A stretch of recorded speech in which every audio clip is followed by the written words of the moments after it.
Congress party की press वार्ता में 98 साल का एक एहसान जताया गया। देश की महिलाओं को यह कहा गया कि कांग्रेस पार्टी ने सृजित किया एक ऐसा सपना जो महिलाओं को राजनीतिक अधिकार दिलाने की मंशा रखता है। 98 साल उस मंशा का क्या हश्र हुआ है, वो कल देश की संसद में देश भर की महिलाओं ने देखा। कांग्रेस पार्टी इठिलाई, मुस्कुराई, उसने मेज थपथपाई। इस बात का उन्होंने राजनीतिक जश्न मनाया कि उन्होंने देश की साधारण महिला के राजनीतिक आकांक्षाओं को कुचला। कांग्रेस पार्टी और उसके समर्थक दलों ने इस बात का उत्सव मनाया कि देश के वर्षों से चली आ रही संघर्षशील राजनीतिक महिलाएं, जो मात्र 33% का अधिकार संसद में मांग रही थी, उन महिलाओं को कैसे मर्यादाएं तोड़कर उनके अधिकार से वंचित रखा जाए। सत्ता का संघर्ष, संसद का संघर्ष कैसे जीता जाए, उस जश्न में कांग्रेस और उसके समर्थक दल अपने आप को समर्पित कर रहे थे। लेकिन भाजपा के लिए सत्ता का संघर्ष नहीं, समानता का अधिकार देने का प्रश्न था। आज कांग्रेस की प्रेस वार्ता में कटाक्ष किया गया कि भाजपा में कुछ लोगों ने मसीहा बनने का प्रयास किया। ये उस सामंतवादी सोच की निशानी है जिन्हें लगता है कि लोकतंत्र में अगर किसी भी नागरिक को उसका संवैधानिक अधिकार दिलाया जाए तो वो संवैधानिक अधिकार सुनिश्चित करने वाला कोई मसीहा ही होगा। कांग्रेस पार्टी के प्रेस वार्ता में इस बात का उल्लेख हुआ कि महिलाएं याद रखेंगी। ये सत्य है, महिलाएं याद रखेंगी कि जब 6 दशक तक कांग्रेस के पास सत्ता थी तो 11 करोड़ महिलाएं इस देश में शौचालय से वंचित थी। महिलाएं याद रखेंगी कि जब कांग्रेस की सत्ता रही तो ट्रिपल तलाक एक अभिशाप बनकर मुस्लिम महिलाओं के सर पर मंडराता रहा, उनके सपनों का संहार करता रहा। महिलाएं याद रखेंगी कि 25 करोड़ महिलाओं को बैंक का खाता खोलने में कांग्रेस की सरकार ने कभी समर्थन नहीं दिया, कभी सुविधा नहीं दी।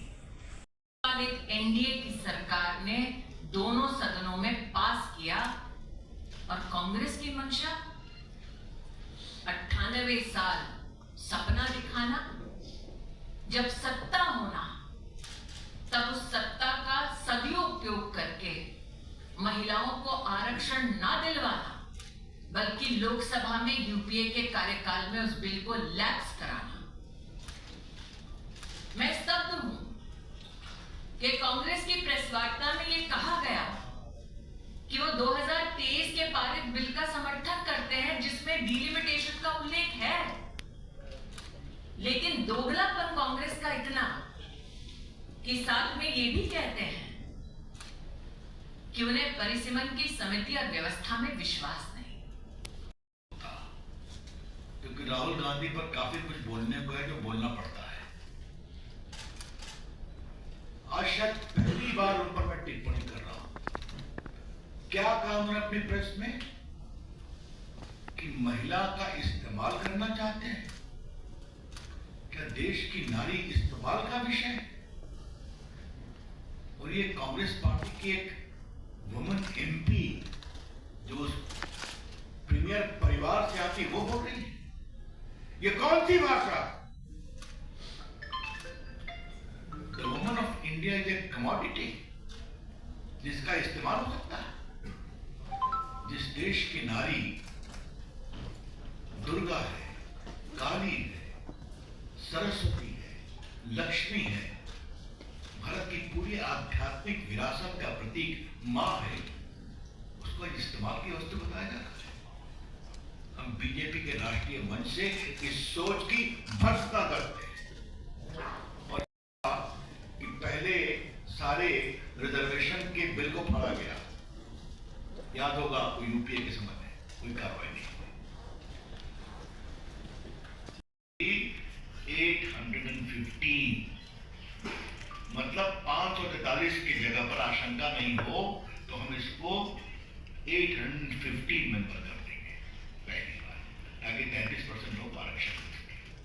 दूसरी बात, इसके स्टेटमेंट ऑफ ऑब्जेक्ट को आप देखिए, इसमें साफ लिखा हुआ है कि चूंकि सेंसस करने में बहुत समय लगता, नया सेंसस करने में, फिर डिलिमिटेशन होने में, तो इस कारण से और विलंब होता, देश की नारी शक्ति का उचित रिप्रेजेंटेशन हो, इसलिए हम लास्ट पब्लिश सेंसस 2011 का है, उसके बिना पर हम डिलिमिटेशन कराएंगे। इसमें क्या गलत है भाई? कांग्रेस के मित्रों, थोड़ा मैं आपको ज्ञान दे दूं, बिना डिलिमिटेशन के रीएडजस्टमेंट नहीं होगा। There can be no readjustment of seats pursuant to any census without delimitation, because delimitation is the body to execute that. Delimitation commission में कौन कौन होते हैं? नया जो कानून है, जब पहले का कानून वही है, सुप्रीम कोर्ट का एक रिटायर्ड या सिटिंग जज का चेयरमैन होगा, इसमें चीफ इलेक्शन कमिश्नर होंगे या उनके प्रतिनिधि होंगे, और स्टेट के चीफ इलेक्टोरल ऑफिसर होंगे। इसमें 5 लोकसभा के मेंबर और 5 विधानसभा के मेंबर होंगे, जिनको दोनों के स्पीकर तय करेंगे, और वो एसोसिएट मेंबर होंगे जिनको वोट देने का अधिकार नहीं होगा और जिनको साइन करने का भी अधिकार नहीं। मतलब it is a totally legal constitutional body headed by a retired और सिटिंग सुप्रीम कोर्ट जज। ये डिलिमिटेशन कमीशन। प्रियंका जी, राहुल जी से सवाल पूछना है, समझदारी क्या है मुझे पता नहीं है, लेकिन मुझे ये बताइए आप कि आज तक कोई भी सेंसस का रीएडजस्टमेंट बिना डिलिमिटेशन कमीशन में हुआ है क्या? ये कौन सा तर्क दे रहे हैं आप कि हम डिलिमिटेशन के बिना करना चाहते हैं?